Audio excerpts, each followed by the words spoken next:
Sir, Himachal Pradesh में आप अभी ऊपरी शिमला में गए थे, काफ़ी नुकसान हुआ है।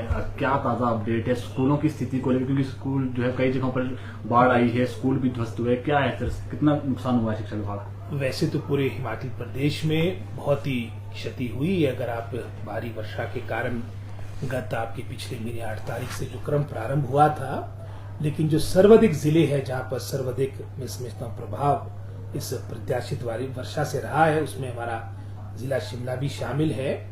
चाहे हम अपनी मूलभूत आवश्यकताओं की बात करें, हम पीछे भी रामपुर विधानसभा क्षेत्र का भी मेरा और जगत सिंह नेगी जी का कार्यक्रम था, ऑनरेबल मिनिस्टर का, और उसके उपरांत ठेऊ विधानसभा क्षेत्र का विशेषकर हमारा जो कोटगढ़ का क्षेत्र था, वहाँ का कार्यक्रम सारी जो मैं समझता हूँ नेता है वो देखिए जनता जनार्दन की विधानसभा क्षेत्र हो, विशेषकर जो हमारा ऊपरी शिमला है, बहुत नुकसान हुआ है। और साथ ही साथ ऐसे समय में नुकसान हुआ है जब आपकी मैं समझता हूँ सेफ सीजन की तैयारियां थी।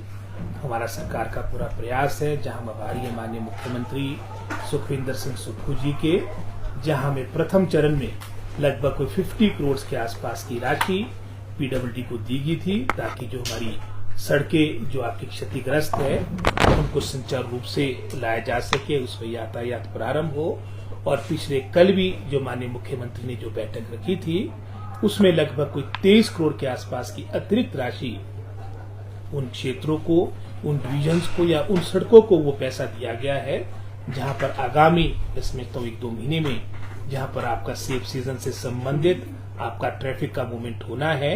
चाहे उसमें हम एनएच की बात करें, एनएच भी हमारा चाहे वो रामपुर का एनएच है, चाहे ठेवखड़ा पत्थर हाटकोटी रोड है, छैला नेरी पुल सोनन भोजघाट सड़क की भी हमारी महत्वपूर्ण सड़क है। हालांकि एनएच नहीं है, इसके लिए अलग से एक रोड दिया गया है।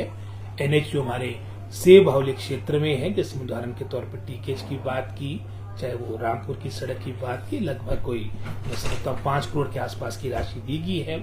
इसके अतिरिक्त लगभग सभी जो सेब बाहुल्य डिविजन्स है वहां पर 1-1 करोड़ की राशि दी गई है। और इससे पहले भी जैसे मैंने कहा लगभग 50 करोड़ के आसपास की राशि पीडब्ल्यूडी विभाग को दी गई है, ताकि हमारा सेब सीजन, जैसे हमारी सरकार की माननीय मुख्यमंत्री कमिटमेंट है कि हमारा सेब का एक दाना, हमारी मैं समझता हूँ कि पेटी आपकी मंडी तक पहुंचेगी। हालांकि जो नुकसान हुआ, जो वर्षा हुई, ये अपने आप में इसका कहीं पर भी इतिहास में इतनी अत्यधिक वर्षा का कहीं वर्णन नहीं।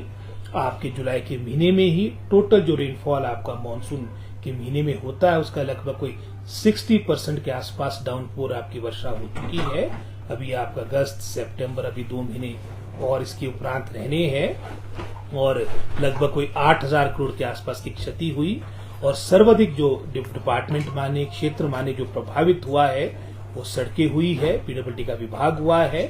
और ये विभाग मैं समझता हूँ हमारे प्रदेश के लिए बहुत महत्वपूर्ण है, क्योंकि ये सड़कें हमारी जीवन रेखा और भाग्य रेखा का कार्य करती है।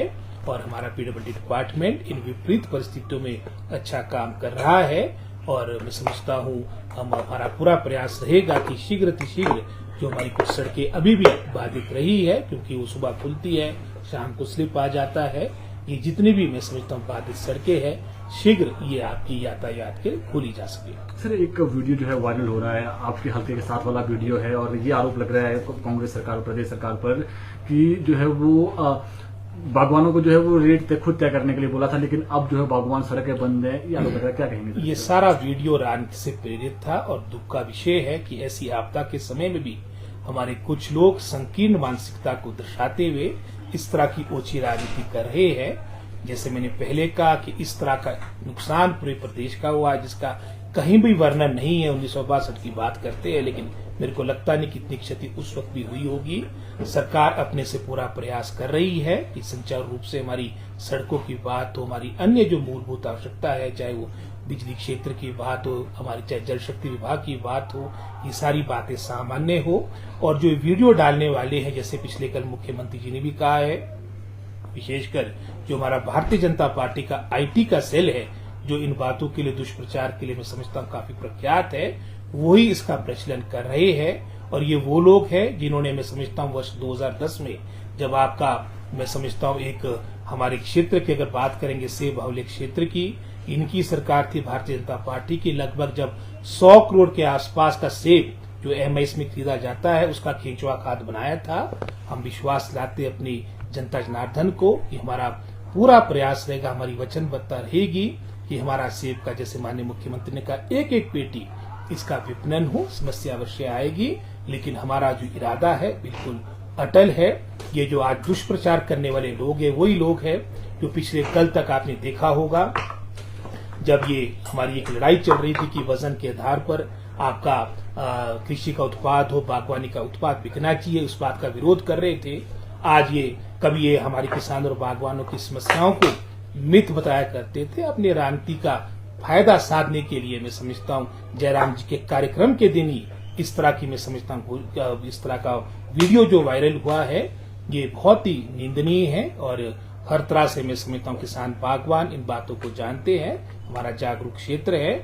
और ये 5 साल में अगर हम पिछली सरकार की बात करेंगे और तो छोड़िए, जो हमारे को किसानों और बागवानों को फंगीसाइड, इंसेक्टिसाइड जो अनुदान पे मिला करता था, सब्सिडी में मिला करता था, वो भी सरकार ने रोका था। ये वही सरकार है, इनकी बातें बड़ी बड़ी है, दर्शन छोटे हैं। हमारी जनता जनार्दन सब बातों को जानती है। सर, कुछ एक क्षेत्रों में लगातार स्कूल की छुट्टियों को एक्सटेंड किया जा रहा है। इस बीच कुछ अभिभावक संगठन ये भी डिमांड उठा रहे हैं कि ऑनलाइन पढ़ाई ऐसे स्कूलों में शुरू की। अगर आवश्यकता होगी तो इस बात को भी एग्जामिन करेंगे, लेकिन आपने देखा होगा कि कोविड के दौरान भी अगर ऑनलाइन स्टडीज की बात करेंगे तो एक अच्छे तरीके के उसके रिजल्ट्स भी नहीं आए थे। हमारा प्रयास है कि जैसे कुछ दिनों से अब मौसम काफी बेहतर हो रहा है, अधिकतर मैं कह सकता हूँ कि 80-90% स्कूल खुल चुके हैं, जो अब शेष रहे हैं ये भी शीघ्र खुलेंगे। सर, शिक्षा विभाग का एक बड़ा फैसला हुआ था कैबिनेट में कि 4-5 हजार पद जो है वो भरे जाएंगे, लेकिन उसका प्रोसेस कहाँ तक पहुंचा है? भर्तियां नहीं हो पा रही है सर अभी। ये लगभग अंतिम स्टेज पे है। कुछ तो इस आपदा के कारण डाइवर्ट ही सारा टेंशन, चाहे वो किसी भी विभाग की बात हो,